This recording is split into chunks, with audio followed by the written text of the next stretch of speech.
अस्सलाम वालेकुम YouTube students and live class student. This is sir Abdul Samad Siddiqui of the virtual education institute. आज का हमारा टॉपिक है ओ लेवल मैथ्स 4024 का एक मेजर टॉपिक मेंसुरेशन। मैं इसे मेजर माइनर बता देता हूँ, आदत है।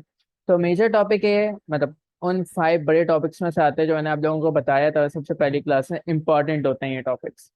इंपॉर्टेंट नहीं मतलब मेजर टॉपिक्स होते हैं, बड़े टॉपिक होते हैं तो ज्यादा मार्क्स से क्वेश्चन आते हैं इसमें। तो मेंसुरेशन का टॉपिक क्योंकि बड़ा था तो मैंने इसे डिवाइड कर दिया था 2 हिस्सों में, एक 2D शेप्स के हिस्सों में और एक 3D शेप्स के हिस्सों में। 2D शेप का याद हो अगर मैं पिछले क्लास जो मैंने 2D शेप का लेक्चर 1 दिया था, जूम जूम का लेक्चर, उसमें मैंने ये सारे फॉर्मूले आप लोगों को सिर्फ फॉर्मूले बताए थे। उस क्लास से फॉर्मूले, पैरामीटर और एरिया एक्सप्लेन किया था। आज की क्लास में we will be applying those formulas on past paper question and book question. जहां पे मैं देखूंगा बुक का क्वेश्चन अच्छा है, जैसे ये पास पेपर का नहीं है, बुक का क्वेश्चन। तो करते हैं बिस्मिल्लाहिर्रहमानिर्रहीम। आज पास पेपर क्वेश्चन करेंगे जितने हो जाते हैं, 1 घंटे में, आधे घंटे में। एरिया इसमें निकालना है। सबसे पहले एरिया पे आते हैं। तो कैसे निकालेंगे भाई इसका एरिया? बहुत गौर से सुने। It is a complex shape. मैं डायरेक्ट कॉम्प्लेक्स शेप पे आया हूँ क्योंकि बचपन से पढ़ते आ रहे हैं रेक्टेंगल का एरिया किस तरह निकालना है, पैरामीटर किस तरह निकालना है। बट फिक्र की बात नहीं है, जिनको याद नहीं है वो भी यहाँ देख लें, सब रिवाइज होगा, ठीक है इंशाल्लाह। I will be as elaboratable as possible. जितना मैं एलेबोरेट कर सकता हूँ टॉपिक को उतना करो। तो कॉम्प्लेक्स शेप है, मैंने बच्चों आपको भैया बताया था कि कॉम्प्लेक्स शेप एक ऐसी शेप होती है जिसका पैरामीटर एंड एरिया का डायरेक्ट फॉर्मूला नहीं होता, आपको शेप से ब्रेक करना पड़ता है, ठीक है। तो same goes for 3D shape and 2D shape, लेकिन 3D शेप अभी हम पढ़ नहीं रहे हैं, उस ब्रांच पे पहुंचे ही नहीं है टॉपिक पे। तो हम अगर इसे ब्रेक करना चाहे तो आराम से एक ये रेक्टेंगल में ब्रेक कर सकते हैं, एक ये रेक्टेंगल में ब्रेक कर सकते हैं इसको, और एक ये रेक्टेंगल में कर सकते हैं। ये व्हाइट लाइन को भी इस रेक्टेंगल में इंक्लूड करो, और एक ये मतलब 1 2 3 4 रेक्टेंगल, और ये रेक्टेंगल दिया हुआ है ऑलरेडी। तो अब मैं इसे लेबल कर रहा हूँ। ये ए रेक्टेंगल है, ये बी रेक्टेंगल है, ये सी है और ये डी। ठीक है। अब मुझे पैरामीटर और ये ई, मुझे निकालना पैरामीटर नहीं, एरिया निकालना है शेडेड रीजन। दिमाग क्या कहता है कि अगर मैं इस पूरे इस फिगर का निकाल लूं एरिया और उसमें से ये ई वाले रेक्टेंगल को माइनस कर दूं तो मुझे शेडेड रीजन का एरिया पता चल जाएगा। एक काम करते हैं ना, ये डी है और ये, तो हमें शेडेड रीजन का एरिया पता चल जाएगा। तो आई करते हैं, इसको फॉर्मूला लिखने के लिए हम area of A B C D भी लिखना चाहें तो लिख सकते हैं, वरना सी आई में अगर आप इस तरह भी लिख देंगे A plus B plus C, बल्कि बेहतर है area of A plus B, A plus area of B plus area of C plus area of D. लेकिन सीधा टाइम टाइम कितना है, माइनस है, मैं शॉर्ट में लिख रहा हूँ माइनस। अब एरिया निकालना है, एरिया ऑफ शेडेड रीजन की बात हो रही थी, हमने एरिया लिख दिया, सब आखिरी में एरिया ऑफ शेडेड रीजन लिख देंगे, ठीक है। जितना कम वर्किंग करें उतना ज्यादा बेहतर है। ए का एरिया किस तरह निकालेंगे भाई? 35 multiply by 9, length multiply by breath है ना। रेक्टेंगल का एरिया क्या होता है? Length multiply by breath.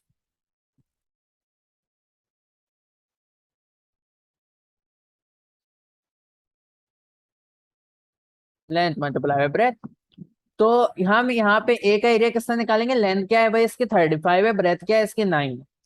तो 35 मल्टीप्लाई बाय 9, कैलकुलेटर रखें अपने साथ, एक कर्ली ब्रैकेट बंद कर रहा हूँ, प्लस बी का किस तरह निकालेंगे भाई एरिया? 8 मल्टीप्लाई बाय, किसी का जवाब नहीं आता। 8, अच्छा अब यहाँ पे बच्चे क्या करेंगे? 9 माइनस कर देंगे, हालांकि अगर यहाँ पे स्ट्रेट लाइन अगर मैं खींचूं तो नहीं है ऐसा। तो देखते हैं, 8 मल्टीप्लाई बाय, लेट मी सी, ये 13 है, ये 9 है। हाँ सही सही सही, 8 मल्टीप्लाई बाय ये 20 सेंटीमीटर है यहाँ से लेके यहाँ तक। ये पता है, मतलब दिख रहा है ना ये 8 क्योंकि इसने खुद ये लाइन नहीं बनाई थी, या ग्रीन कलर से हमने डॉटेड लाइन बनाई, बल्कि मैं और अच्छा करने के लिए मैं रेड इस्तेमाल कर रहा हूँ। ये 20 सेंटीमीटर यहाँ से लेके यहाँ तक है, तो कंफ्यूज नहीं होगा, ये ग्रीन कलर की लाइन हमने खुद बनाई है, उसने तो यही कहा था कि 20 सेंटीमीटर यहाँ से लेके यहाँ तक। तो इसको माइनस कर दें अगर 35 से तो 15 आ जाएगा, तो मतलब इस रेक्टेंगल की लेंथ 15 हो जाएगी। तो यह हो जाएगा 8 मल्टीप्लाई बाय 15। सही है, तो सोचना पड़ता है, मैंने भी देखा पहले कहाँ पे किस तरह हो रहा है, ऐसे एकदम से नहीं आ जाती बात दिमाग। आप ये सी पे आते हैं, सी किस तरह है? 7 मल्टीप्लाई बाय, अब ये 14 और ये 13, यहाँ से लेके यहाँ तक की हमें लेंथ चाहिए ना। तो ये 14 प्लस 13 कितना हो जाएगा 27। तो 7 मल्टीप्लाई बाय 27।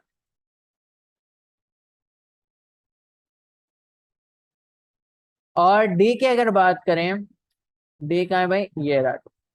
डी ये वाला था, ये था ना डी। तो 13 मल्टीप्लाई बाय 11। सही है, 13 multiply by 11।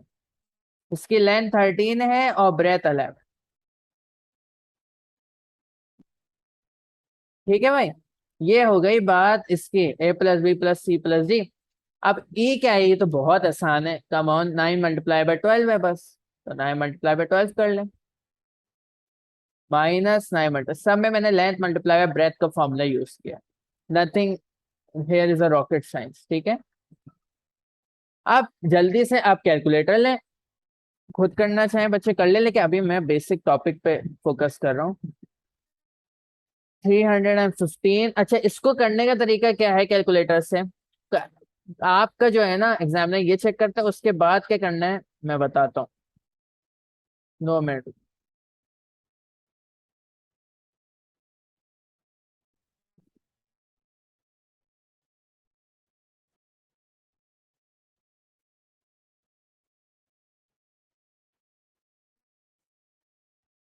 Hmm,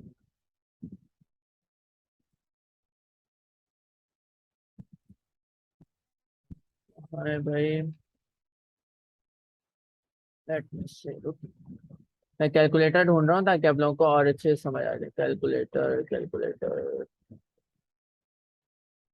calculator.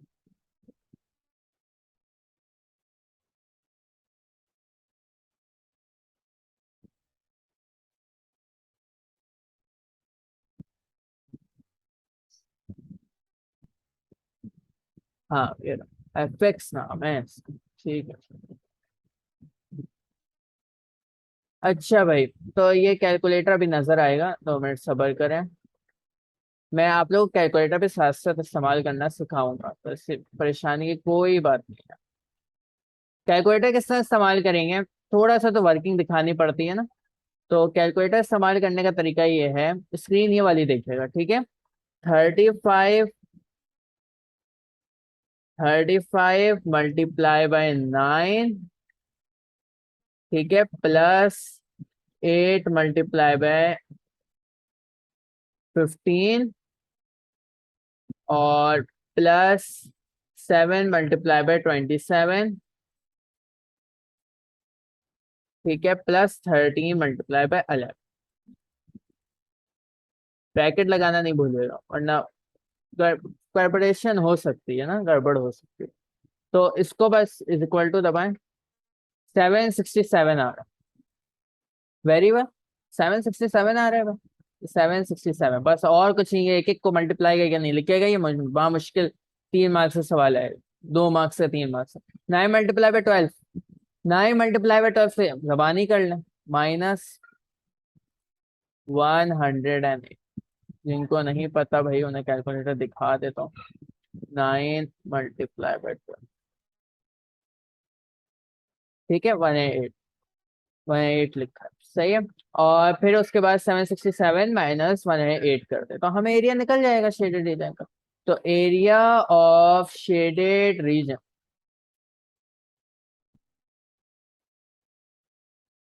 Is equal to, अब 767 -108 कर दो। 767 -108, क्या आंसर आ गया? 659। ठीक है, अब यूनिट्स हो देख लें, एरिया ऑफ शेडेड रीजन तो आ गया है 659। लेकिन यूनिट क्या आएगा? Centimetre square. So your answer would be 659 centimetre. ठीक है, अभी पैरामीटर भी करेंगे, पहले क्वेश्चन में एरिया की। इसका पैरामीटर जरा कीजिएगा खुद भी, लेकिन अभी पहले मैं और क्वेश्चन दिखाता हूँ। अब ये करते हैं भाई, इसमें क्या है।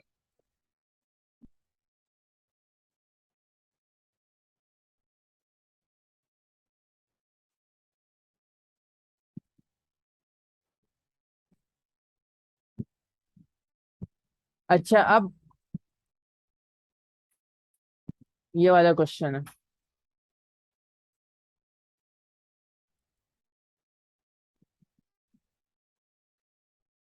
हाँ मैं यहाँ पे था, सॉरी कॉल आ गई थी अच्छा इसको मैं थोड़ा जूम इन कर रहा हूँ। अब मेरे ख्याल से होपफुली दिख रहा होगा। वो कह रहा है AC and BD are diameter of the circle. ठीक है, सेंटर O। बल्कि मैं ये स्क्रीन शेयर कर रहा हूँ, कैलकुलेटर जब दिखाना होगा तो आप लोग को ये AC and BD कहाँ है, पहले ट्रैक कर लेना। AC ये है और ये BD है। लाइन बनाने की जरूरत नहीं है, ऑलरेडी बना है, रेड डॉट काफी रहेगा। आपके पास तो पेन होगी, उससे मार्क कर लो। Diameter of the circle centre O। अब यहाँ पे देखने वाली बात यह है कि ये सर्कल का हिस्सा ही चल रहा है, ये इस तरह जा रहा होगा सर्कल। ये इस तरह के सर्कल जो बना हुआ है बाहर, ये सर्कल का ही है, ये AC और BD। और ये सेंटर इसका O है, और बीच में एक रेक्टेंगल बना हुआ है। तो पूरा दिमाग में बिठा लें क्या पे, ये पूरे सर्कल का, ठीक है, जो सेंटर है वो O है। और जाहिर सी बात है ये दोनों कॉर्नर्स हैं, तो ये डायमीटर है और ये डायमीटर है, AC और BD। सही है। और ये रेक्टेंगल है और चार ट्राइंगल है आपके पास। ये 130 डिग्री है तो ये भी 130। ये नेसेसरी नहीं है, आप जब जैसे क्वेश्चन में प्रोसीड करेंगे वो आपको पता चलता है। Calculate the area of triangle AOB। Now it's asking us to calculate the area of triangle AOB। अब AOB, where is triangle AOB? This is the triangle AOB। Now you may remember I taught you the formula of parameter of triangle, area of triangle है ना, area of triangle. हाँ area, area of triangle का मैंने क्या formula सिखाया था? दो फॉर्मूले होते हैं, बताया था। एरिया ऑफ ट्राइंगल कहाँ गया भाई? रेक्टेंगल ट्राइंगल, हाँ, area of right angle triangle, area of non right angle triangle. मैंने इजी कर लिया था आप लोगों को, कुछ टीचर्स नहीं बताते हैं। ये नॉन राइट एंगल ट्राइंगल है जी, बिल्कुल है non right angle triangle. 130 degree यही है, तो बचा इन दोनों का सम तो 50 डिग्री होगा ना, क्योंकि sum of interior angles in a triangle is 180 degree. तो जब ये 130 हो गया तो इन दोनों का सम तो 50 डिग्री होगा।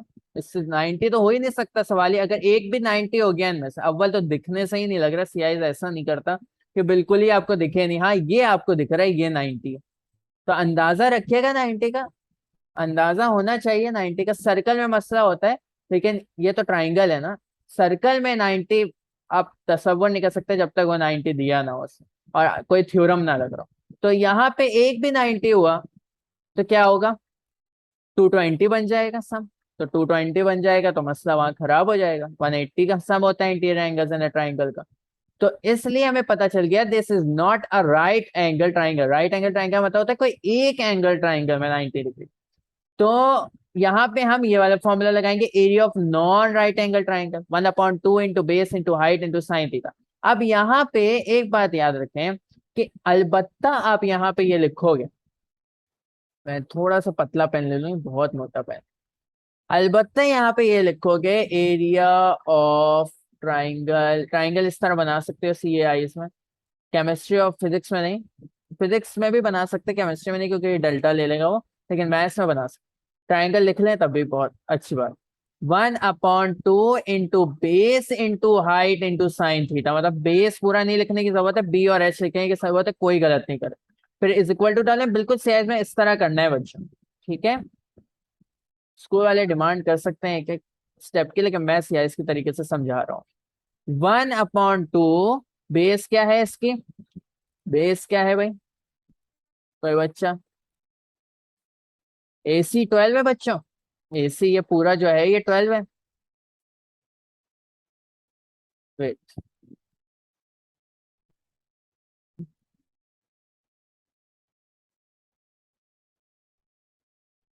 ये AC 12 है। हमने क्या पढ़ा था? मैं बहुत ये भी डिटेल में समझाया था पिछले लेक्चर में, नहीं किसी को नहीं याद तो समझ लो। बल्कि मैं ये ग्रीन पेन से बना रहा हूँ ताकि जो है, या ब्लू पेन से दिखे कि मैं किसको बोल पा रहा हूँ। तो ये ब्लू लाइन से मैंने ट्रेस किया है।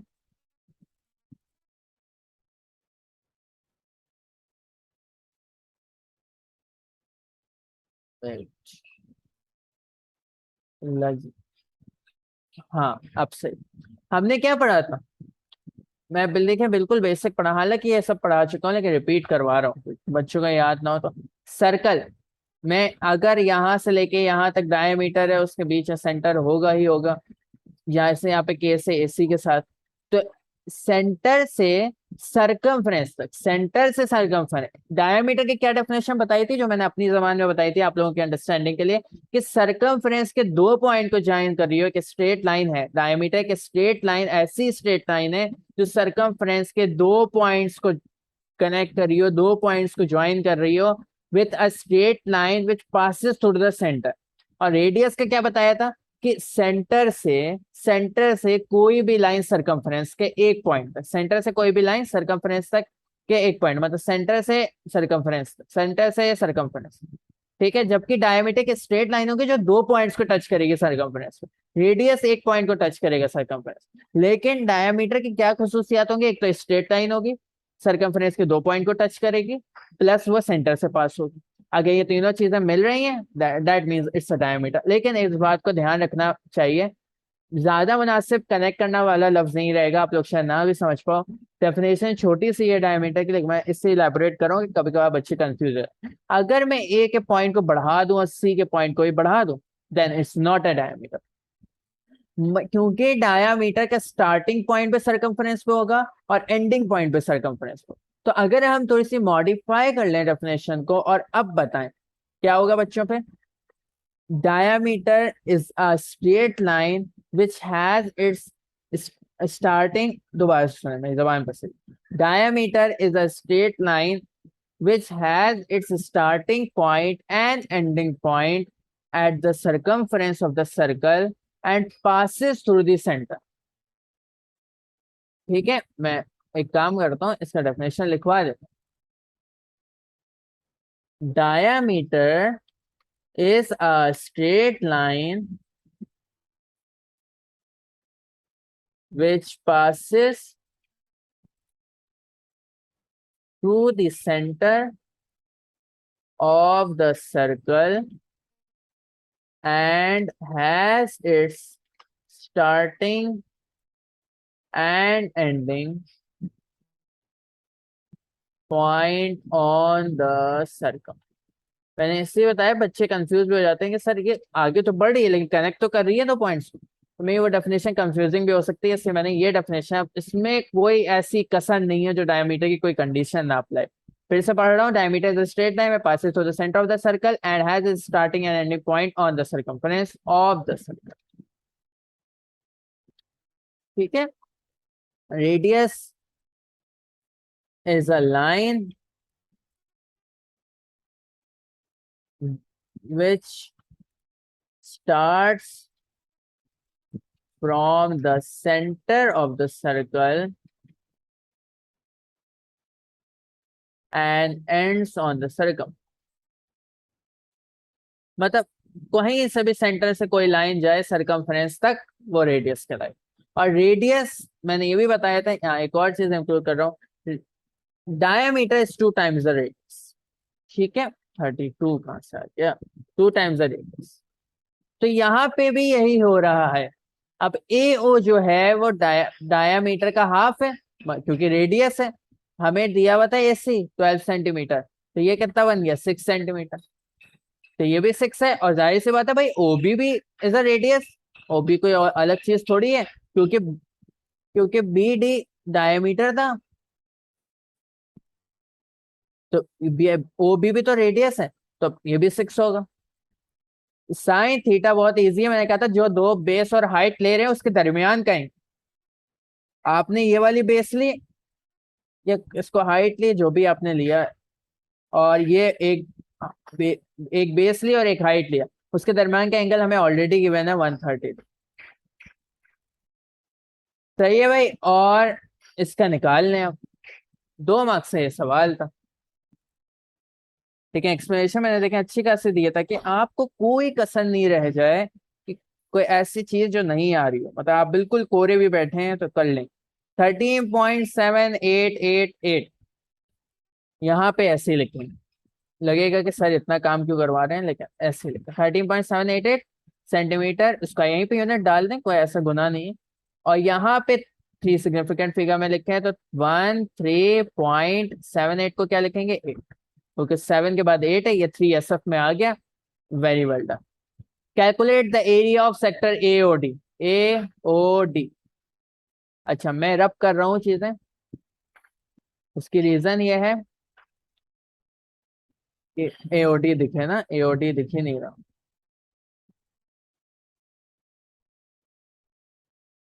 ये AOD है, वैसे हल्का दिख रहा है ये, ऐसा पास पेपर। AOD है। ये एंगल निकाल सकते हैं बच्चों? बोलना चाहिए वैसे, हाँ, लेकिन अगर नहीं पता तो ये भी देख। एक प्रॉपर्टी, ये एंगल्स की प्रॉपर्टी है, ठीक है। अक्सर मेंसुरेशन से पहले बच्चों को पता होता है एंगल्स की प्रॉपर्टी, लेकिन अब एक प्रॉपर्टी समझ। The sum of all the angles on a straight line is 180 degree. पता है यहाँ पे 4 एंगल आ जाए, 5 आ जाए, 10 आ जाए, 12 आ जाए, उनका सम हमेशा 180 डिग्री होगा। ठीक है, स्ट्रेट लाइन हो, शर्त है ये कि स्ट्रेट लाइन हो और एक ही पॉइंट से सारे एंगल बन रहे हो, तो उस पे सम हमेशा 180 डिग्रीज आएगा। ठीक है, यहाँ पे भी कुछ यही सूरत हाल होगी। अगर आप देखें तो B D is a straight line because it's denominator बोलो डायमीटर। सही कह रहा हूँ ना, बी डी एक स्ट्रेट लाइन है क्योंकि वो तो डायमीटर है ना भाई। तो बी डी स्ट्रेट लाइन है, वो डायमीटर है, उस पर 2 एंगल्स बन रहे हैं, एक 130 डिग्री, दूसरा क्या होगा, बने। जिनको नहीं समझ आया, मैं इस पार्ट को बाहर निकाल, ये ये वाली पार्ट को ना बाहर निकाल, कुछ इस तरह का है।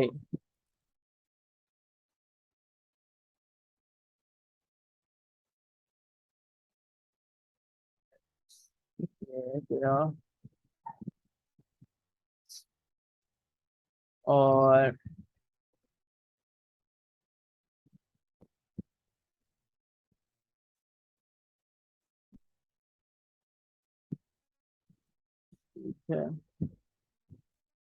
ये ये ट्राइंगल बन गया भाई, और ये एंगल बन रहा है ना इसके बीच, ये वाला। अब सर्कल से इसका कोई अभी फिलहाल ताल्लुक नहीं, एक स्ट्रेट लाइन है, हमें ऑलरेडी पता है, ये पता होना चाहिए। ठीक है, तो ये ट्राइंगल कौन सा निकाला है मैंने बाहर, बी एंड डी, ये प्रॉपरली हुए में बच्चों, इसे फिक्र नहीं करना, तो मिल जाएंगे। ये 130 डिग्रीज है, ये 50 डिग्रीज होगा क्योंकि sum of angle on straight line is 180 degrees. तो ये 130, ये 50, ये 130 प्लस 50, 180। ठीक है, अब निकाल लें area of sector AOD। Sector का एरिया क्या था भाई, जिनको नहीं याद है देख लें। Area of sector is equal to, मैं इसको थोड़ा साइड कर रहा हूँ भाई, नहीं मसला खड़ा करेगा। हाँ, area of sector is equal to theta upon 360 pi r square. अब area of A O D sector AOD लिख लें, चलो। Area of sector AOD is equal to theta क्या था, थीटा थीटा 130 तो हो गया, 50 डिग्री था, ये मैं लिख देता हूँ भाई, 50 डिग्री। सही है, 50 डिग्री अपॉन 360। क्योंकि मेरी वॉइस भी आ रही है वर्किंग के साथ साथ, तो आप लोगों को मेरे ख्याल से समझ आ रहा होगा, कोई एज सच प्रॉब्लम नहीं हो रही हो। जब नोट्स देखेंगे बैठने तो नहीं समझ आएगा ये वाली वर्किंग, इसलिए मैंने उसके लिए अलग वर्किंग बनाई है, मैं दिखा देता हूँ। तो ठीक है, आर पता है ना सबको, आर यही वाला है 6, क्योंकि ये कोई और सर्कल नहीं है, वही सर्कल चल रहा है, सर्कल का रेडियस कहीं से भी लें आप इक्वल, तो 6 by 6। Directly put this in calculator, कोई भी ऐसी काम नहीं करें कि वर्किंग बढ़े, डायरेक्टली इसे कैलकुलेटर में पुट कर। किस तरह देखते हैं, 50 अपॉन 360, 50 अपॉन 360। अच्छा ये देख लीजिए कि यहाँ ऊपर डिग्रीज आ रहा हो, छोटा सा ये डिग्रीज लिखा हुआ दिख रहा है ना। ठीक है, खुदा ने कैसे किसी का इस तरह हो ना, एक बार मुझे लाना पड़ेगा रेडियन में, ताकि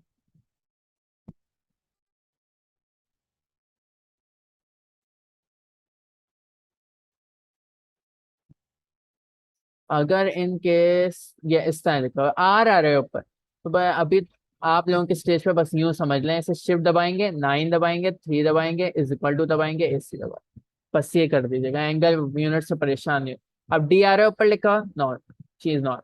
एड मैथ्स वाले स्टूडेंट बेहतर समझते हैं मैं किस बारे में बात कर, ये मैं लेकिन मैथ्स वाले स्टूडेंट के लिए रिकॉर्ड कर रहा हूँ class, so I am not considering कि यहाँ पे कोई एड मैथ्स का स्टूडेंट बैठा हुआ है। अगर बैठा हुआ है तो मैंने इनको तो से समझ आई।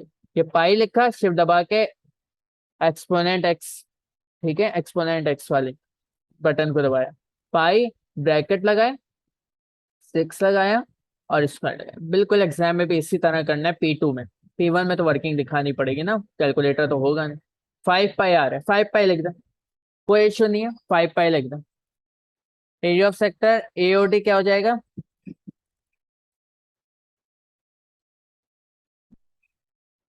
अच्छा ये मेरी आदत है इस तरह हर लाइन में AOD लिखने के, लेकिन आप जरूरी नहीं है टाइम वेस्ट करें अपना, डायरेक्ट इस तरह इज इक्वल टू डाल डाल के भी लिख सकते। जगह कम है इसलिए थोड़ा सा ऐसा। 5 पाई आ गया, अब इज इक्वल टू डालें 5 पाई, जिनके पास क्लासवेज है वो क्या करेंगे भाई, 5 पाई के SD दबाएंगे, पॉइंट में आ रहा है 15.708, 3 डेसिमल प्लेस तक लिख रहे हैं इसे, इतना मेहनत कर लें, 15.708। लेकिन जब यहाँ लिखेंगे तो 15.7, क्योंकि हम 3SF में देंगे यहाँ से, जो आपके एग्जाम में इंस्ट्रक्शन होते। Find the percentage of the area of circle, यहाँ तक समझ आ गई ना बात। हम मैंने simple theta upon 360 pi r square लिया, थीटा कौन सा लेते हैं, जिस सेक्टर को निकाल रहे हैं आप उसके दोनों रेडियस, ये ए ओ भी रेडियस था और ए ओ डी भी रेडियस था, इन दोनों रेडियस के दरमियान में जो एंगल बन रहा होता है उससे लेते हैं आप, तो 50/360 मल्टीप्लाई बाय पाई, और आर क्या है आपका 6 है, आपको ऑलरेडी पता है, ये पहले डिस्कस हो चुका है, सर्कल का रेडियस 6 है, 6 का स्क्वायर, या आ गया आपका 15.7। अब percentage of area of the circle that is shaded, कोई मुश्किल काम नहीं है, ये तो बहुत इजी है, ये कितना 4 मार्क्स का पार्ट, ठीक है, मुश्किल काम नहीं, वर्किंग थोड़ी ज्यादा है। पहले तो देख लें, सबसे पहले उस आपसे निकलवाया क्या था, 13.8 निकलवा लिया था। मैं इस ट्राइंगल का और इस ट्राइंगल का एरिया जानता हूँ, ठीक है, मुझे क्या क्या निकालना है मैं देखूंगा, ये वाला रीजन मुझे निकालना है, ये वाला रीजन मुझे निकालना है, और इस सर्कल का, पूरे सर्कल का area, ठीक है। आए इसे निकालता हूँ, जल्दी से निकालता हूँ, लेट्स सी, सर्कल का पहले निकाल लेता हूँ, ठीक है। तो मतलब मैं पूरे अगर एरिया ऑफ सर्कल लूँ, पार्ट्स में कर लें से ज्यादा इजी रहेगा, एरिया ऑफ सर्कल, तो पाई आर स्क्वायर विच मीन्स कि 6 स्क्वायर, या रेडियस वही है, बार बार बताने की जरूरत तो नहीं है, मेरे ख्याल से बच्चे सारे अच्छे बैठे हुए हैं। 6 स्क्वायर पाई का मतलब है 6 6 36 पाई, पाई में छोड़िएगा answer, no need to point में लगा रहे हैं भाई, एक्यूरेसी पे फर्क पड़ता है, ये आगे काम आती है चीज, 2 लेवल मैथ्स है, ऐसा फर्क नहीं पड़ता है, आगे बहुत फर्क पड़ेगा। और मुझे किस किस चीज का पता था, मैं ये निकाल सकता हूँ इन दोनों शेडेड का, लेकिन उससे पहले मैं ये करता हूँ, मैं ये जो कोने में शेडेड है ना ये वाला, ये निकाल, ठीक है। इसको निकालने के लिए क्या करूंगा, उसे सेक्टर AOD का फॉर्मूला निकलवा लिया था मुझसे, 15.708। और दूसरी बात है, अच्छा अब यहाँ पे एक प्रॉपर्टी तो लग रही है, लेकिन अभी फजूल है वो बताना, तो इसलिए यही बेहतर है आपके लिए कि ये कर लें जो मैं कर रहा हूँ, एरिया ऑफ, बल्कि सिर्फ ए लिख लें, ज्यादा इजी रहेगा। अब मैं एरिया ऑफ क्या लिखूंगा ना, मसला ये हो, तो मैं इसको निकाल रहा हूँ, ये जो ब्लू से मैंने शेड किया, ब्लू से नहीं समझ आ रहा तो इस तरह ग्रीन से, ग्रीन से शेड, ठीक है, ये शेडेड निकाल, थोड़ा सा बाहर निकल गया लेकिन समझ आ जाए। ये किस तरह निकालूंगा, एरिया ऑफ सेक्टर थीटा/360 पाई आर स्क्वायर, ये पहले ही निकलवा चुका है हमसे, minus area of triangle 1/2, non right angle triangle है, 50 डिग्री है ना, 1/2 into base into height into sine theta. अच्छा अब बच्चे ये भी पूछ सकते हैं सर, अब ये 50 है तो आपको किस तरह पता चला है 90 नहीं, तो बच्चों एक रेक्टेंगल बन रहा है, 90 ये होगा ना, तो 90 पूरा ये वाला एंगल होगा, सॉरी ये वाला नहीं, ये वाला, ध्यान से देखना, इतना तो पता ही होगा, ये 90 है, और अच्छा बना दो। ये 90, तो ये 90 है, तो जाहिर सी बात है इस एंगल और इस एंगल को मिला के 90 है, तो ऑब्वियसली ये पूरा 90 हो जाएगा, तो ये 0 डिग्री तो नहीं होगा ना। तो इसलिए मुझे इस तरह पता चला। अब मैं इसे वैल्यूज पुट कर लूंगा। थीटा क्या था भाई? 50 डिग्री। पेन चेंज हो गया है गलती से। अच्छा। पाई रेडियस 6 है, माइनस इसमें करूंगा 1/2। वैसे छोटा कर दूंगा अभी वर्ग। बेस क्या थी? 6, हाइट क्या थी? 6, बता रहा हूँ किस तरह। Sine 50 degree.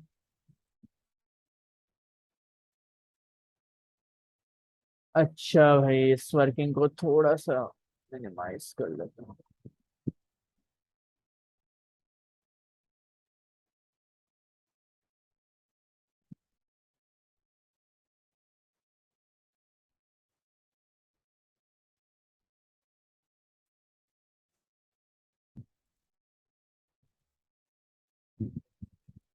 अब से ठीक है। अब ये क्या आ रहा है इसका आंसर? इसको भी कैलकुलेटर से डायरेक्ट करें। मैं बताता हूँ 4 मार्क्स किस तरह डिस्ट्रीब्यूट हुआ। अच्छा भाई, इसको लिखने का तरीका ये है। जिनको शौक है भाई, पहले वो एक ब्रैकेट को सॉल्व कर लें, इस वाले को लिख दें आंसर, इसको सॉल्व कर लें, इसको लिख दें आंसर, मैं डायरेक्ट कर दूं।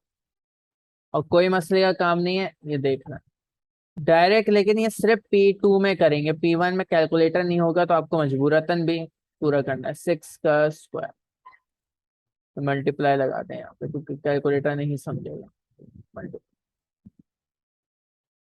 6 का square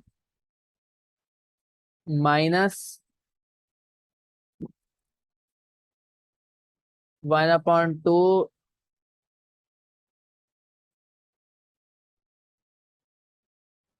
multiply by 6 sine 50। Bracket पहले इसका 50 वाले का क्लोज करें, फिर इसका क्लोज करें। आंसर देखें क्या आ रहा है। 1.91916 पूरा लिखेगा, 4 5 डेसिमल पे से। 1.91916, 1.91916। आप जल्दी से देखिएगा मैं क्या लॉजिक लगा रहा हूँ। जो इसका होगा एरिया, वो इसका रेड वाले का भी शेडेड का होगा। क्यों? क्योंकि इसके ट्राइंगल का एरिया भी सेम होगा, सेक्टर के एरिया का भी सेम होगा, सब में सेम वैल्यूज पुट होंगी ना, तो ये सेम होगा। नहीं समझ आ रही बात तो समझे, क्योंकि ये भी 50 डिग्री होगा। तो हम θ.360 πr² जब लेंगे, तो आर की वैल्यू भी सेम होगी, थीटा की भी सेम होगी, तो इसका आंसर भी सेम आएगा। ट्राइंगल के जब लेंगे 1/2, बेस भी 6 होगा, हाइट भी 6 होगा, और 50 डिग्री साइन 50 भी होगा, तो इसका आंसर बेसिकली सेम आएगा। अब एरिया ऑफ शेडेड रीजन निकालना कोई इशू, बड़ी बात नहीं है। एरिया ऑफ शेडेड रीजन मैं अब ग्रीन से कर रहा हूँ। एरिया ऑफ शेडेड रीजन किस तरह निकालेंगे? नहीं, बल्कि इससे भी आसान ना, इसको छोटे में लिखते हैं। शेडेड एरिया,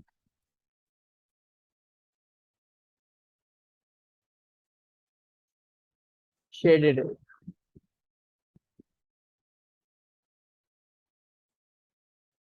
शेडेड एरिया निकालने का तरीका, जगह कम है बच्चों, इसलिए ऐसे करना पड़ रहा है। शेडेड एरिया किस तरह निकालेंगे? 36 पाई सर्कल का एरिया माइनस, नहीं बल्कि एरिया ऑफ शेडेड रीजन ना, sorry sorry sorry, area of shaded reason में क्या होगा? 2 × 1.91916। क्यों 91916? ये इसका और इसका निकल जाएगा शेडेड, और इस ट्राइंगल का AOB ट्राइंगल का हम निकाल लेंगे। ये एरिया था, इसको डबल कर देंगे तो इन दोनों का एरिया पता चलेगा, दोनों ब्लू टिक्स वाले का। दोनों ब्लू टिक्स वाले का हम अगर इन दोनों को डबल कर लें, AOB वाले ट्राइंगल के एरिया को डबल कर लें, तो दोनों ब्लू टिक्स वाले एरिया हमें पता चल जाएगा। +2 करें फिर, और ट्राइंगल AOB वाले एरिया को डबल कर लें, तो हमें पता चल जाएगा दोनों ब्लू टिक्स वाले एरिया। 13.788 लीजिएगा, 13.18 लीजिएगा, फिर आंसर में फर्क आए। इसका बस हमें शेडेड एरिया पता चल गया। 1.91916 +2 × 13.788, आंसर आ रहा है 31.41432। 31.41। अब इससे ज्यादा स्पेस मिलती है CI में, से वरी करने की जरूरत नहीं है, पास पर डिजाइन थोड़े से गलत हो गए। ये शेडेड एरिया पता चल गया। ये बोले area of the circle, percentage of the area of the circle that is shaded. तो 31.41432 डिवाइड बाय 36 पाई, ये shaded area upon total circle का एरिया, ठीक है, मल्टीप्लाई बाय 100,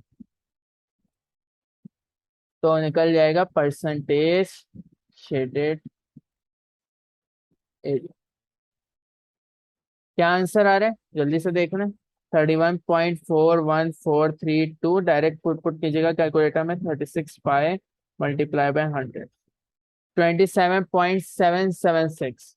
फिर यही बात बोलूंगा, यहाँ पे दिखे 3 डेसिमल प्लेस तक 776 है ना, 776%, और यहाँ पे 27.77 है ना, तो जब थ्री थ्री सब तक करेंगे तो 27, तो ऐसे ही आ जाएगा, पॉइंट भी इस तरह आ जाएगा, 78 हो जाएगा, क्योंकि इससे इसके बाद नंबर 5 से बड़ा है। अभी कंटिन्यू करते हैं नमाज के बाद। अच्छा भाई, तो वही रिज्यूम, ठीक है स्टूडेंट्स, तो 27.8% निकाल लिया था हमने। अब नेक्स्ट क्वेश्चन में पढ़ते हैं। दोनों क्वेश्चन मेरे ख्याल से समझ आ गए होंगे। अच्छा, अब जो है मैं ये भी दिखा दूं आप लोगों को कि ऐसे जैसे इश्यू नहीं है, ये राइटिंग इस पे ना जाए, नहीं समझ आ रहा तो ये भी आप देख सकते हैं।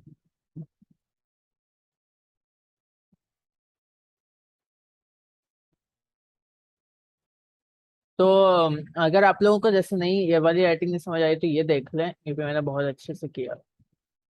ठीक है, देखें, पहले मैंने उसमें निकाला 1/2 बेस, ये 6 ली और ये भी 6 लिया, इंटू साइन 50, साइन 130 लिया, क्योंकि 130 डिग्री बन रहा था इनके बीच में। इसको कैलकुलेटर से डायरेक्ट सॉल्व किया, 13.79 centimetre square, which mean 13.8 centimetre square. इसके बाद मैंने ये वाला क्वेश्चन किया था, area of triangle AOD. AOD triangle का एरिया निकालना था। ये भी 6 है इसका, और ये भी 6 है, क्योंकि ये दोनों रेडियस हैं, ए और ओ, ए ओ डी ना, हाँ, ए ओ और ओ डी जो है वो दोनों रेडियस हैं, तो दोनों 6 सेंटीमीटर के हैं। नहीं पहले मैं निकाल क्या रहा हूँ, एक मिनट रुको। हाँ, सेक्टर का निकाल रहा हूँ, दोनों 6 सेंटीमीटर के, और इनके बीच में एंगल 50 डिग्री का बन रहा है, तो थीटा/360 पाई उसका लगाया, यहाँ थीटा 50 डिग्री यूज हो रहा है अपॉन 360, और पाई जो है, पाई वो फॉर्मूले वाला पाई, और आर जो है यहाँ 6 है, 6 का स्क्वायर कैलकुलेट किया, 5 पाई आए, विच मीन 15.708। इसको हम जब 3 सिग्निफिकेंट में लिखेंगे 15.7। तीसरे में हमने पूरे सर्कल का एरिया निकाला, हमारे पास 36 पाई आया, क्योंकि सर्कल के एरिया का फॉर्मूला होता है pi r square, 6 square pi, 6 square 36 होता है, 36 pi. Area of shaded region, area of shaded region मैंने जो है ये वाला रीजन और ये वाला रीजन, ये वाला रीजन और ये वाला रीजन का दोनों का शेड किससे निकालेंगे, area of triangle A O B का डबल कर लूंगा अगर, तो मुझे आसानी से पता चल जाएगा इन दोनों का शेड है। अब बचा ये ब्लू से जो मैंने लाइंस शेड की हैं, वो यहाँ पे भी और यहाँ पे भी, यहाँ पे भी। तो इनको निकालने के लिए मैं क्या करूंगा, किसी एक का निकालूंगा, डबल कर लूंगा, क्योंकि ट्राइंगल सेक्टर सबका एरिया सेम है। तो मैं अगर सेक्टर के एरिया में से, area of sector A O D में से माइनस कर देता हूँ area of triangle A O D, तो मुझे आसानी से निकल जाएगा। यहाँ लिखा नहीं है मैंने इतना बड़ा, ना एग्जाम में लिखने की जरूरत है, क्योंकि 4 मार्क्स का सवाल है, मैं बताता हूँ डिस्ट्रीब्यूट कितना होता है marks. Area of sector A O D में थीटा अपॉन 360 पाई स्क्वायर लगाया। कहाँ है भाई, रुकिए रुकिए रुकिए। अच्छा, मैंने डायरेक्ट कर दिया है यहाँ पे, मैंने डायरेक्ट किया है थोड़ा सा यहाँ पे बच्चों कि इसको मैंने दोनों ट्राइंगल्स को निकाल दिया है ना, थोड़ा सा डायरेक्ट कर दिया, माय बैड।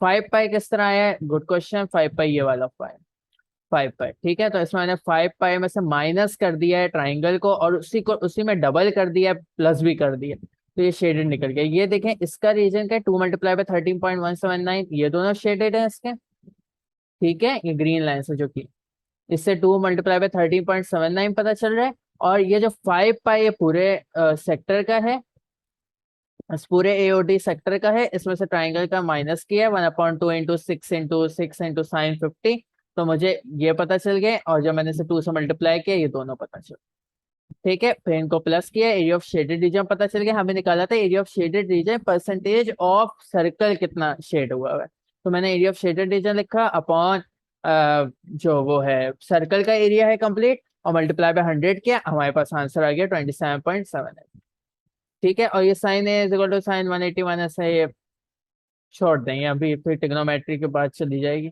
और बहुत बच्चों ने ट्रिग्नोमेट्री अभी यहाँ से सब पढ़ी नहीं होगी, और जिन्होंने पढ़ी होगी उनमें से कुछ बच्चे ऐसे भी होंगे जिनकी ट्रिग्नोमेट्री वीक हो। तो मैं इसकी कॉम्प्लिकेशन नहीं कर रहा यहाँ। बिना ट्रिग्नोमेट्री के जो क्वेश्चन हो सकता है बच्चों, मैं वो कर, जो नहीं हो सकेगा ऑब्वियसली उसमें फिर ट्रिग्नोमेट्री लगानी पड़ेगी।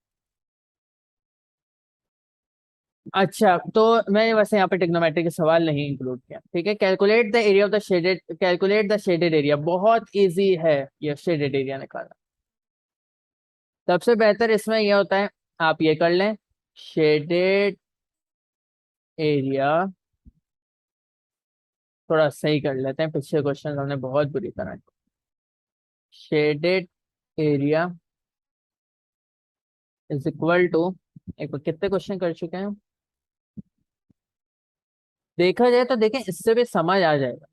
माशा से आप लोगों की राइटिंग इससे ज्यादा बुरी होगी, मुझे अंदाजा है सब। ठीक है, देखेंगे तो समझ आ जाए। थोड़ा सा वो हुआ है, गिजमिच हुई है, लेकिन इसमें तो गिजमिच कुछ भी नहीं, इस क्वेश्चन में हो गई है। खैर, ये क्वेश्चन मैं कोशिश करके दोबारा सॉल्व करवा दूँ। अच्छा, shaded area,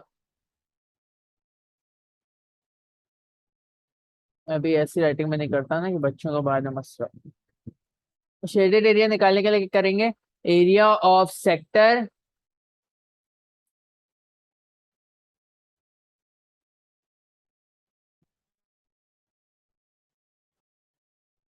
minus area of triangle.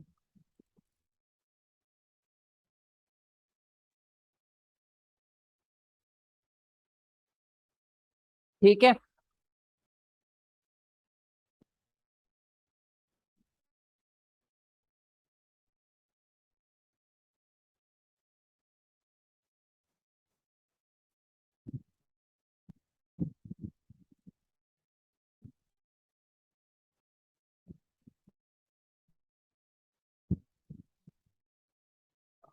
एक मिनट।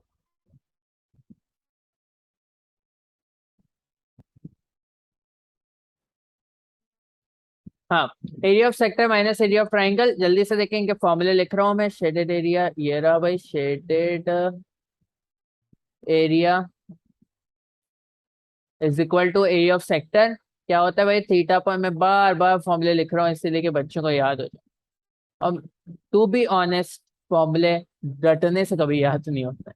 जितनी प्रैक्टिस करते हैं ज्यादा उतने में आ जाता है। अच्छा, मैं यहाँ पे एरिया ऑफ ट्राइंगल कौन सा लगाऊंगा, नॉन राइट एंगल, क्योंकि ये भी 8 है। देखो यहाँ से लेके यहाँ तक सेक्टर 8 है ना, रेडियस 8 है, तो ये भी 8 होगा। ये सर्कल है असल में, सर्कल के, सर्कल बोल रहा हूँ, असल में सर्कल में से ये हिस्सा निकाला है।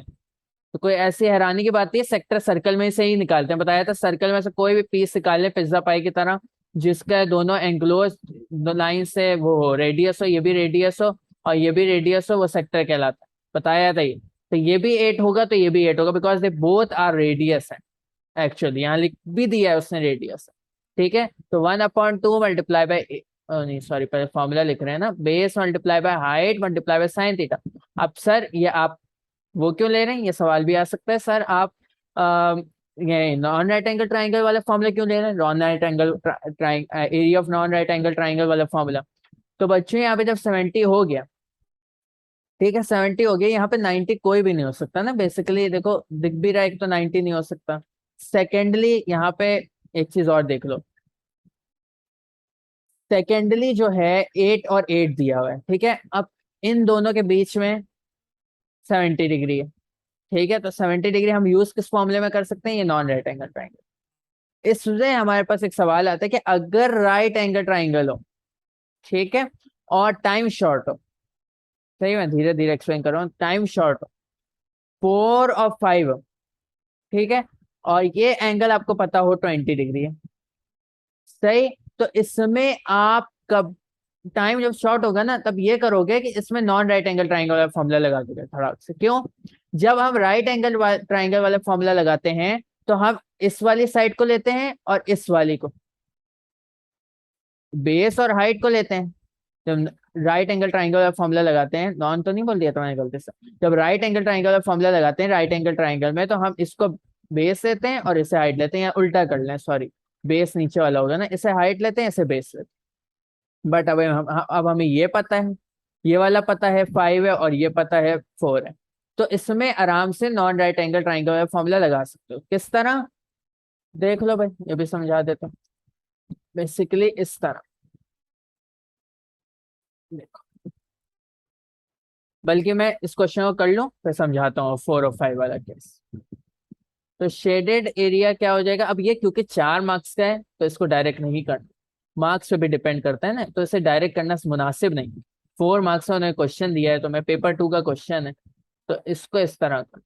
वो 4 मार्क्स, अच्छा हाँ मैं भूल गया ना, वो बताना मार्क्स डिस्ट्रीब्यूशन बताता हूँ।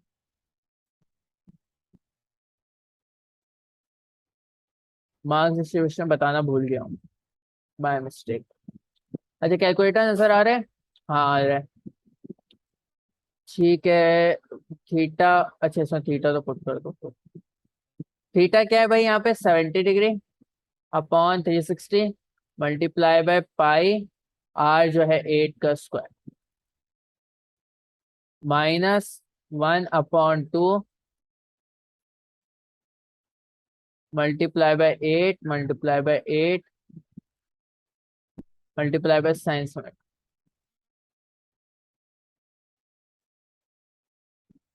ठीक है, ये मैंने बना दिया। अब इसमें बस एक स्टेप और कर लो, मैंने ही कहा था नहीं करना डायरेक्ट करना, लेकिन वो 2 और 3 मार्क्स का सवाल था, ये 4 मार्क्स में बहुत वर्किंग थी, परसेंटेज निकालना था, फलाना ढमकाना, तो इसलिए मैंने कह दिया था भाई कम स्टेप कर, छोटा भी करना पड़ रहा है साथ साथ, वो जगह कम है।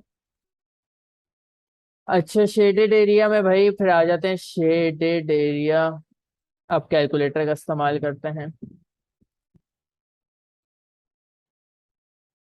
कैलकुलेटर लिया, थीटा क्या था, पहले ब्रैकेट लगा लो। थीटा क्या था? 70 अपॉन 360 मल्टीप्लाई बाय शिफ्ट पाए मल्टीप्लाई बाय 8 का square, 112/9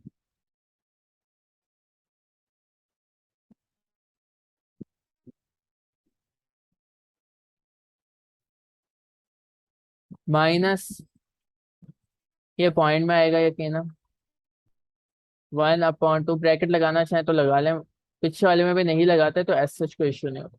multiply by 8 multiply by 8 multiply by sign 50 लगा के, कुछ कैलकुलेटर में मसला होता है, सिर्फ ब्रैकेट लगाना नहीं भूलेगा 50 के बाद, 24.5134। देख रहे हैं मैंने यही पुट किया है,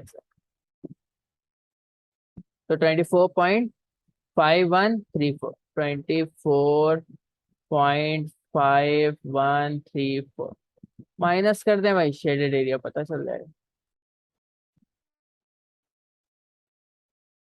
मैं रफली इसे कहता हूँ क्योंकि इससे समझ आ रहा होता है, नोट देके बैठते हैं बच्चे, नहीं समझ आता है तो भाई क्या कर रहे हैं सर ये, क्योंकि उस वक्त मेरी वॉइस नहीं होती है साथ साथ समझाने की, तो इसलिए, क्योंकि कुछ बच्चे माइट बी वंडरिंग कि सर इतना अच्छी नोट से करते हैं और वैसे खराब। 14.5819, यहाँ पे यही लिखते हैं 14.5819। ठीक है, यहाँ पे 3 सिग्निफिकेंट में देना है, 2 मिनट रुके।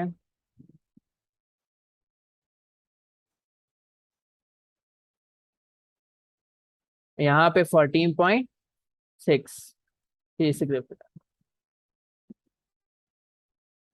तो इसमें देखो 4 स्टेप में बेसिकली मैंने किया है, देखा जाए तो 4 स्टेप है, एक एक दो तीन चार, चौथा स्टेप तो आंसर ही है ना, तो basically we are repeating this step, answer का तो अलग है।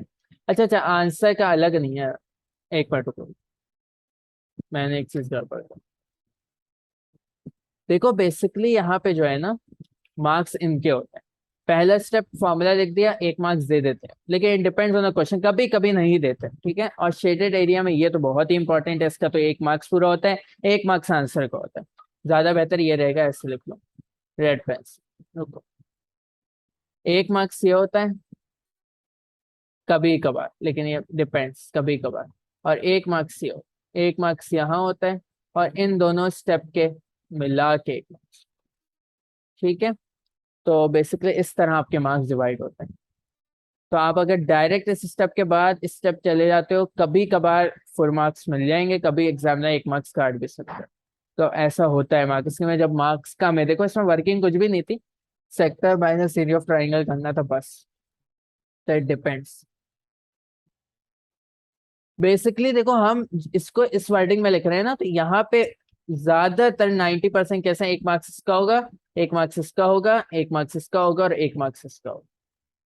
ठीक है, क्योंकि हम यही चीज को लिखेंगे। अगर ये लाइन ना भी लिखे हैं, मैंने समझाने के लिए लिखी है आपको, तो आपको फुल मार्क्स मिलेंगे।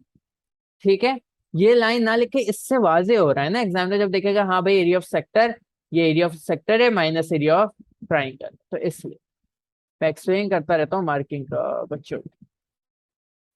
अच्छा, अब मैंने पिछले वाले क्वेश्चन में भी नहीं समझाया था कि किस तरह मार्क्स डिवाइड है, तो इसमें सुन लो।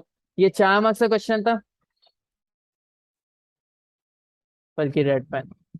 4 मार्क्स का क्वेश्चन था, 1 मार्क्स इसको निकालने पर मिलेंगे, जरूर मिलेंगे। सर्कल का एरिया निकाले, 1 मार्क्स आंसर के। जब भी क्वेश्चन को मार्क देखना जाओ ना, सबसे पहला काम ये करना, 1 मार्क्स आंसर।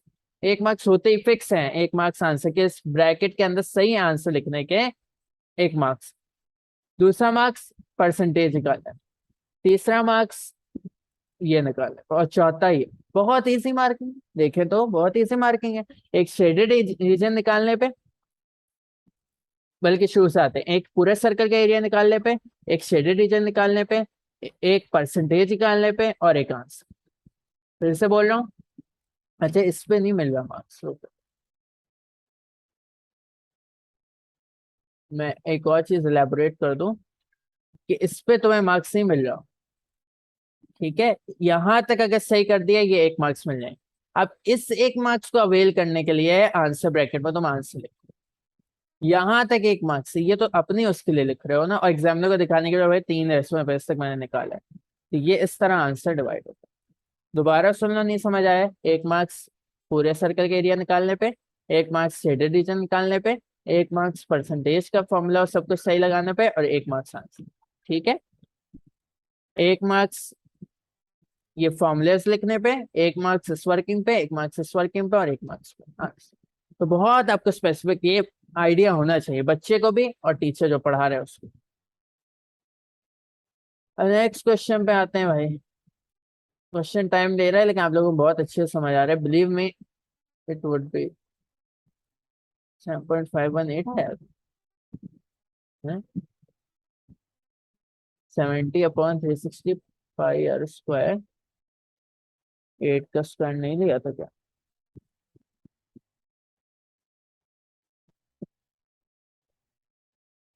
गलत आ रहे हैं answer. Okay, 70/360 multiply by pi multiply by r का स्क्वायर, 8 का स्क्वायर। ओके, मैंने स्क्वायर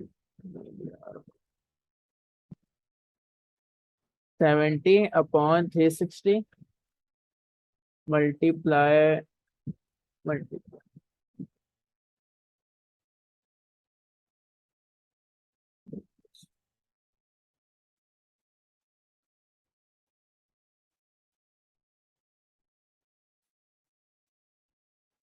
हाँ, मैंने ये नहीं लिया था श्योर, क्योंकि लिया था।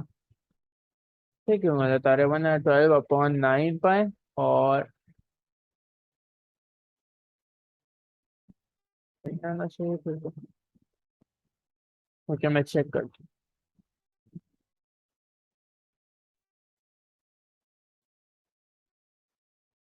हूँ। गलती ये हुई है कि हमने ये ट्राइंगल के एरिया गलत कर। My bad, my bad, my bad. इस तरह की गलतियां नहीं कीजिएगा। अब ये अच्छा अच्छा, चलें, एक सही गलत हो गया है तो समझ भी लें। अब मार्किंग किस तरह होती? एग्जामिनर देखता आंसर गलत है भाई, 1 मार्क्स तो यहीं कट गया। ठीक है, 1 मार्क्स इसके मिलते, 1 मार्क्स इसके मिलते, और नहीं, बस यही मिलते, तो 2 मार्क्स मिलते हैं। 2 मार्क्स मिल जाते, बच्चे क्या करते हैं, फॉर्मूला नहीं लिखते, डायरेक्ट वर्किंग शो कर देते हैं। अब यहाँ पे 1 मार्क्स यहाँ पे मिला, और बस मिला ही नहीं कोई, ये स्टेप जब नहीं किया तो 1 मार्क्स नहीं मिला। तो खैर है, लेकिन गलती नहीं करनी चाहिए ये वाली भी। मुझसे गलती से कैलकुलेटर में गलत पुट हो गया।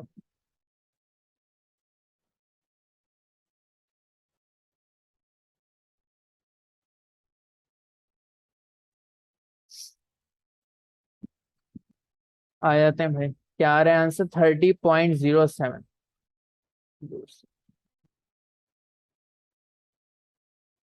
30.07। 3 डेसिमल पर अगर लिखे हैं 0.7। माइनस करें, अच्छा ये अब देख रहे हैं भाई, कैलकुलेटर में भी देख रहे हैं, जो कैलकुलेटर लेके नहीं बैठे हैं। 1/2 था, multiply by 8, multiply by 8, multiply bye sin 7। मैंने पता नहीं क्या पुट किया था गलत है क्या? 30.702 आ रहा है। 16 आ रहा है, जो कि 2 बोला है। माइनस कर दें हम जल्दी से। 112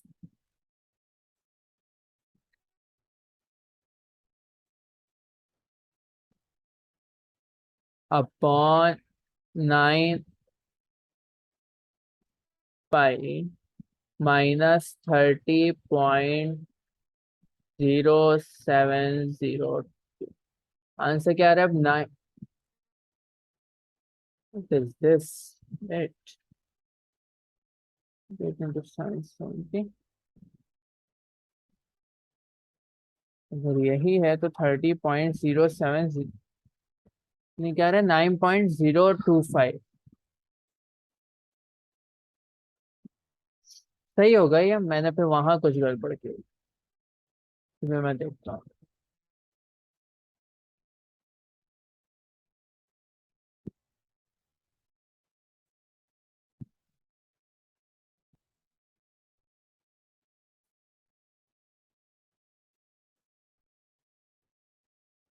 हाँ हाँ हाँ, ठीक है ठीक है ठीक है। यहीं पे गड़बड़ है, कोई मसले की बात नहीं है। यहीं पे गड़बड़ है, ये sin 80 मैंने लिख दिया। ठीक है, तो मैं इसे सही कर लूंगा। यहाँ पे गड़बड़ है, sin 870 लिखना था, 80 लिख दिया। दोनों जगह क्वेश्चन गलत किया। चलो खैर, वाक्य सही है तो ऐसा मसला है, चेक दें आंसर। तुम्हारे पे ध्यान ही में निकल गया होगा। अच्छा, तो getting back to the point, मैं चेक भी कर रहा हूँ आंसर साइड बाय साइड, तो ऐसा मसले की बात नहीं है, बाकी क्वेश्चन से। अब ये क्वेश्चन पे आते हैं, जल्दी से ये करते हैं। ये अच्छा क्वेश्चन भी है।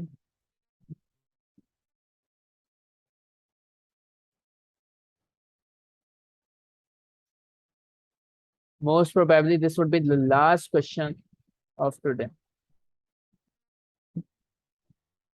ये कह रहे हैं भाई, the diagram shows the net of an open box of height 3 centimetre. ठीक है, ये 3 सेंटीमीटर है, ये 3 है तो ये भी 3 होगा। ठीक है, ये भी 3 होगा, सारे 3 होंगे। ठीक है, ये सारे कॉर्नर्स 3 होंगे, जिनको मैं ब्लू से मार्क कर। Blue means 3। यहाँ पे मैं 3 लिखने लगा ना तो बहुत गंदगी हो जाएगी। ये भी 3, ये भी 3। ब्लू का मतलब है 3। ठीक है। अच्छा, बोल रहे थे area of the base of the box is 15 centimetre square. ये बेस होगी बॉक्स। बॉक्स को थोड़ा पिक्चर करें अपने दिमाग में। बॉक्स इस तरह होता है ना आपका, 3D शेप का नहीं है ये टॉपिक। ठीक है, ये नॉर्मल नेट का टॉपिक है। नेट तो 2D होती है ना, जिनको ये प्रॉब्लम कर रहा है। ये बेस होती है आपके, ये बेस होती है बॉक्स की। तो ये असल में बेस, इसे खोलेंगे तो एक यहाँ पे आएगा, एक फेस यहाँ पे आ जाएगा इसका, एक फेस खुल के पीछे चला जाएगा, और एक यहाँ पे आ जाएगा। तो इस तरह ही आया है। ठीक है, ये बॉक्स है, लेकिन ऊपर से ये खाली है बॉक्स, तो ऊपर वाला नहीं आएगा बॉक्स। ठीक है, तो यहाँ पे एरिया ऑफ बेस बोल रहा है 15 centimetre square. The length of the rectangular base is 50 x centimetre. The length of the rectangular base, base की लेंथ जो है ना वो 15 सेंटीमीटर है। एक्स दिखे ना, एक्स 15 सेंटीमीटर है। नहीं नहीं, एक्स सेंटीमीटर। फिर से सुने, the area of the base of the box 15 centimetre square है, जो मैंने ब्लू से लेबल किया है। Length of the rectangular base x centimetre है। The total area of the net is A centimetre square. हमें टोटल एरिया को show करना है कि इसके बराबर है, तो आप शो करते हैं। बिस्मिल्लाहिर्रहमानिर्रहीम। वर्किंग, थोड़ी वर्किंग शायद इसमें ज्यादा हो। पहले तो ये देखते हैं कि अगर हम इसे y ले लें, भाई इसकी बेस को जो है वो y ले लेते हैं, तो ये भी y हो जाएगा। मैं रेड से बना रहा हूँ जो y, गंदगी की वजह से मैं नहीं कर रहा हूँ, y हर जगह नहीं कर रहा हूँ वरना फिर बहुत रफ हो जाएगी वरना। ये y है तो ये भी y है, ये भी y है, ये भी y है, नहीं ये x है, ये x, सॉरी, ये भी y है, और कौन सा y है, बस यही y, और ये y। ठीक है, तो और बाकी ये x है, सही। तो ये y हो गया। अब हम ये बोल सकते हैं कि x मल्टीप्लाई बाय y, क्योंकि लेंथ मल्टीप्लाई बाय ब्रेथ होता है area of rectangle. Area of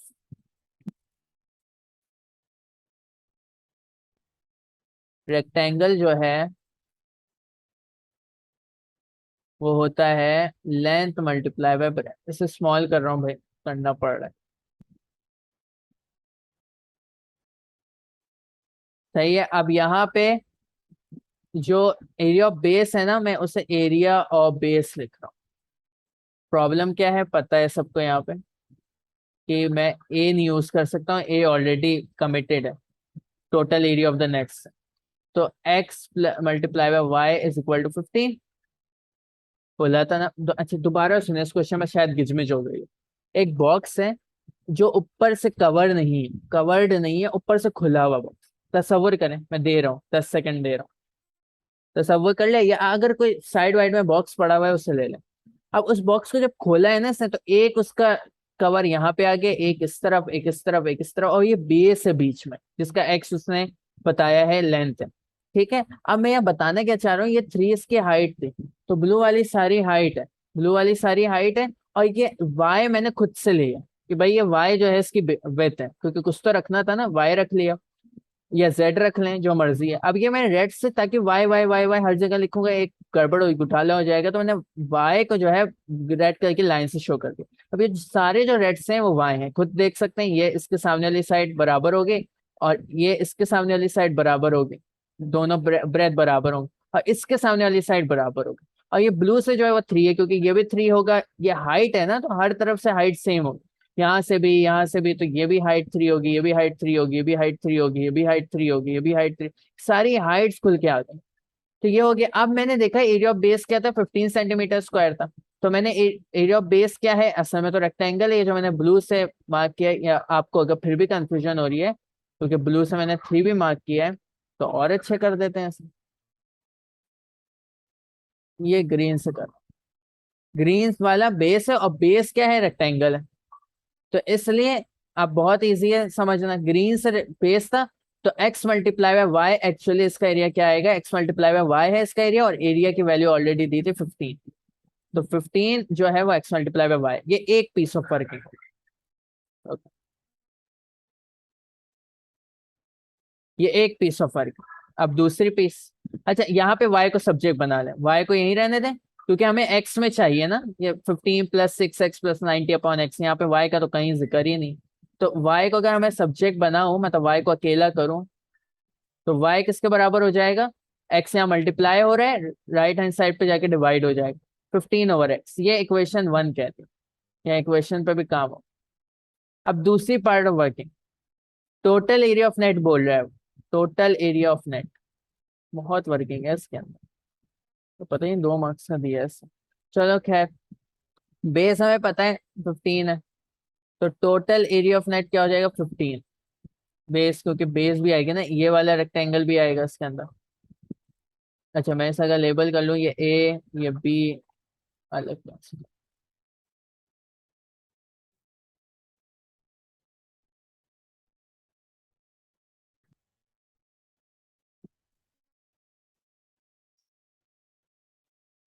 हाँ, ये ए, ये बी, ये सी, डी, ई, तो एरिया किसके बराबर होगा, एरिया बराबर होगा, 15 नहीं करते हैं अभी, 15 नहीं करते हैं फिलहाल। एरिया जो होगा नेट का, पूरे नेट का, ये पूरे नेट मतलब पूरे फिगर का नेट, तो अभी आप नहीं समझेंगे, 3D नहीं पढ़ा है। ये 3D का एक पार्ट है लेकिन 2D से रिलेटेड। तो ए प्लस बी प्लस सी, अच्छा ये कैपिटल ए नहीं लीजिएगा, कैपिटल ए ऑलरेडी यूज में, स्मॉल ए ले सकते हैं। इन सब का एरिया प्लस करना पड़ेगा, ए रेक्टेंगल का, बी रेक्टेंगल का, सी का, डी का और ई का। ए का हमें ऑलरेडी पता है, आपको पता हो तो 15। और बी का क्या है भाई, बी का जल्दी से देखें, ये 3 होगा यकीनन, क्योंकि ब्लू से मैंने मार्क किया हुआ है। लेंथ 3s की, ब्रेथ y है, तो 3y, अभी 3y लिख दो, कोई मसला नहीं। सी का भी सेम, सी का क्या होगा, नहीं सी का सेम नहीं होगा, डी का सेम होगा, जो इसका है वही डी का भी होगा। तो सी का देखें हम, सी का देखें, सी में लेंथ क्या है, x है, क्योंकि आमने सामने वाली लेंथ बराबर होगी, तो ये x है और ये 3 है। ठीक है, ये x है और ये 3 है, तो ये हो गया 3x। डी का देखें, डी का देखें, डी में ये रेड कलर से मार्क क्या कर रहा है, वाई को, मैंने इसी कलर यूज किया था। ये एक्स और मैं मिटा रहा हूँ, मैंने इसीलिए कलर्स यूज किए थे ताकि इजी हो। ये ग्रीन ब्लू क्या डिनोट कर रहा है, ब्लू डिनोट कर रहा है 3 को, हाइट, क्योंकि मैंने बोला था सब 3 से आए, तो 3 को कर रहा है। और ये मैं लिख से रहा हूँ, लेकिन ब्लू लाइन असल में 3 को कर रही है, और रेड लाइन वाई को कर, और रेड लाइन किसको कर रही है भाई, वाई को, तो 3y। बेसिकली इसका और इसका सेम होगा, पहले ही बता दिया। डी हो गया, और ई किसके, सी के बराबर होगा। सी का क्या आया था, ए बी सी, 1 2 3, 3x, देख भी लें, ये ब्लू से 3 डिनोट हो रहा है, यहाँ लिखा है मैंने, और ये x है, तो length multiply by breath rectangle का फॉर्मूला होता है, तो 3x। अब जल्दी से देखें, 15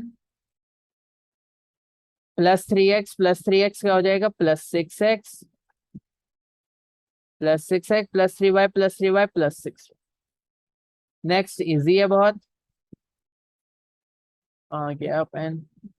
a is equal to 15 +6x, ऐसे ही ले आए। अब y की जगह ये इक्वेशन 1 पुट कर दें, x में हमने बनाया था ना, y किसके बराबर है, 15/x। तो a is equal to 15 +6x +6 5 30, 6 5 30, 3 carry, 6 1 6, 90। इसमें कैलकुलेटर की भी जरूरत, तो हमने बेसिकली एरिया को प्रूफ कर दी। अच्छा मैं इसे छोटा कर रहा हूँ ताकि प्रूफ वाला लाइन,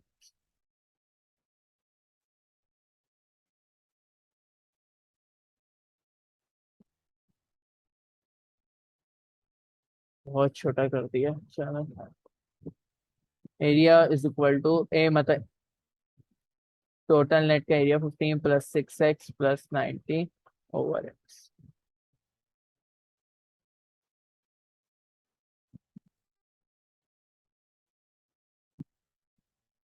ये प्रूफ। मैं ये क्वेश्चन दोबारा समझा रहा हूँ और क्लास एंड कर रहा हूँ, नेक्स्ट पार्ट में हम फिर ये नेक्स्ट पार्ट करेंगे। ठीक है, क्वाड्रेटिक से रिलेटेड है, मेंसुरेशन से है भी नहीं बस। हमें निकालना क्या था, अब दोबारा सुनिएगा, सब इरेज कर रहा हूँ। अब मैं उस वर्किंग से सिखा रहा हूँ जो वर्किंग मैंने नोट्स में की, और अच्छे से समझ आ। ये आपका बॉक्स होता है, ये आपका बेसिकली बॉक्स होता है। ठीक है, इसका आपने खोल दिया इस बॉक्स को। अब ये 3D शेप से क्या बना, ये 3D शेप होता है, क्यूबॉइड है ना, तो 3D शेप होता है।